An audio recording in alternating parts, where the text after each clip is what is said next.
उसमें viral hepatitis mainly खाने पीने की चीजों की वजह से होता है। तो कहते हैं Fico oral transmission. Fico oral मतलब हमने कुछ ना कुछ ऐसे चीज खा ली जिसके अंदर उस वायरस की गंदगी थी, वो गंदगी हमारे मुंह के रास्ते हमारे पेट में और पेट से हमारे लीवर में चली गई है।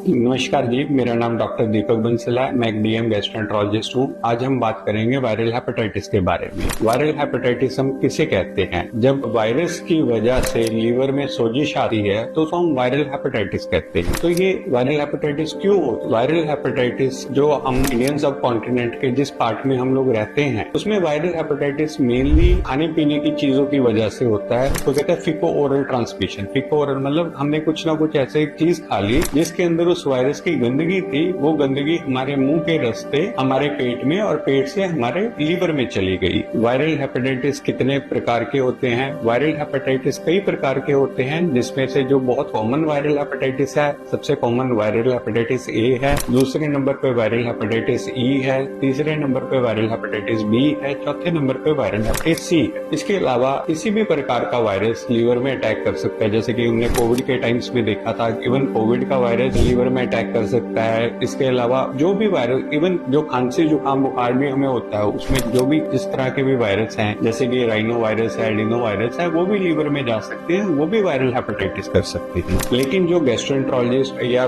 पेट के या लीवर के डॉक्टर जो ज्यादातर बीमारियां ओपीडी में देखते हैं वो ए, ई, बी और सी से होती है। ए और ई से होने वाली बीमारियों को लोग आमतौर पे सरल भाषा में आम पीलिया कहते हैं या आम वायरस का हेपेटाइटिस कहते हैं। लेकिन जो बी और सी से जो हेपेटाइटिस होता है, जिसको आमतौर पे काला पीलिया भी कहा जाता है। वायरल हेपेटाइटिस ए और ई जब भी आपके लीवर में जाता है तो वो लीवर में एक सोजिश पैदा करता है। जब लीवर में सोजिश पैदा होती है तो शुरू में क्या होता है कि बंदे को बुखार आता है, जो 1 से लेके 4 दिन तक बुखार रह सकता है, जो कि 100, 101, 102 तक फीवर आता है। पीलिया इसमें लंबे टाइम तक रह सकता है। यानी कि मुख्यतर सिम्टम क्या होते हैं इसमें? बंदे के कॉन्स्टिट्यूशनल सिम्टम जैसे कि बुखार आना, लातें दुखनी, सिर दर्द होना, वीकनेस आनी, उसके साथ बंदे का भूख कम लगना और बाद में पीलिया का आ जाना, ये इसके मेन सिम्टम होते हैं। तो अब इसमें आपका उपचार क्या है? इसमें उपचार बेसिकली एक वायरस है। जैसे शरीर में कोई भी वायरस एक बार हमारे शरीर में घुसता है, उसकी रिकवरी ज्यादातर अपने आप हो जाती है। उसमें आपको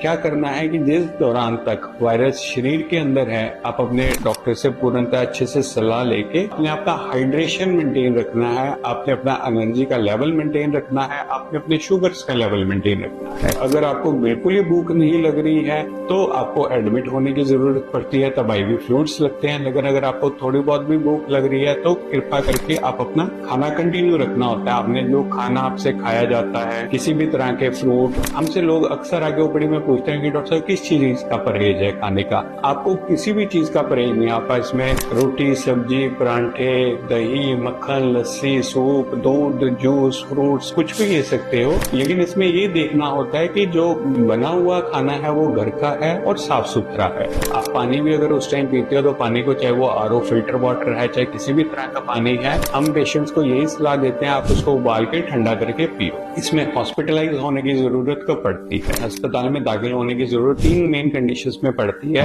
या तो बंदे का भूख का लेवल इतना कम है कि उससे कुछ खाया ही नहीं जा रहा, या उसको इतनी वॉमिटिंग्स आ रही है, उसको इतना नॉजिया आ रहा है कि जो वो खाने की कोशिश कर रहा है, या उसको उल्टी आ रही है, या उसे पच नहीं रहा। या फिर अगर पेशेंट का जो कि ये कॉम्प्लिकेशन लेस देन 0.1% केसों में, यानी कि 1000 में से किसी एक बंदे में इस तरह की कॉम्प्लिकेशन आती है कि जिसमें उसका होश है वो खराब होने लग जाता है, या उसका एक INR का टेस्ट होता है वो बढ़ने लग जाता है, जो एक ब्लड टेस्ट होता है। इन 3 कंडीशंस में बिल्कुल भी कुछ नहीं खाया जा रहा, या बंदे का होश घूम रहा है, या उसका खून पतला हो रहा है। अगर इन तीनों में से कोई भी एक चीज है तो पेशेंट को हॉस्पिटलाइज होना पड़ता है। ये बीमारी कुछ दिनों से लेकर कुछ हफ्तों तक चल सकती है, और इसमें आपको अपनी जनरल कंडीशन का, जनरल वाइटल्स का आपको अपना ध्यान रखना होता है, हाइड्रेशन का ध्यान रखना होता है। अब इसका बचाव कैसे हो सकता है? इसका बचाव 2 मेन तरीकों से हो सकता है। आप रूटीन में भी, चाहे आपको वायरल हेपेटाइटिस नहीं भी है, उस वक्त भी आप जो खाओ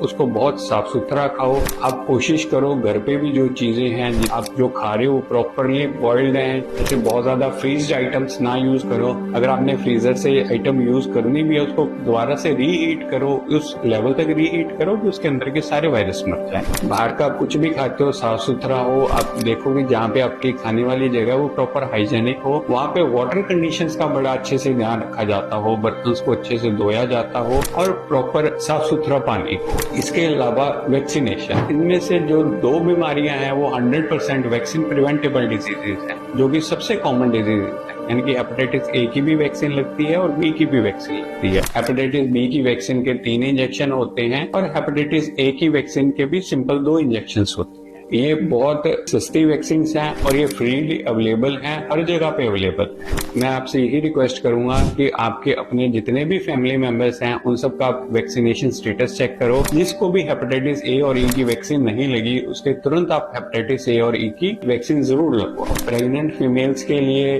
बहुत ज्यादा इंपॉर्टेंट बात है कि अगर किसी भी प्रेग्नेंट फीमेल को वायरल हेपेटाइटिस होता है, चाहे वो कितना ही माइल्ड क्यों ना हो, उसको तुरंत डॉक्टर की सलाह लेनी चाहिए, क्योंकि प्रेगनेंसी एक कंडीशन है जिसमें अगर हेपेटाइटिस ए की वायरस आ जाता है तो थोड़ा बहुत केसों में वो सीरियस हो सकता है। धन्यवाद।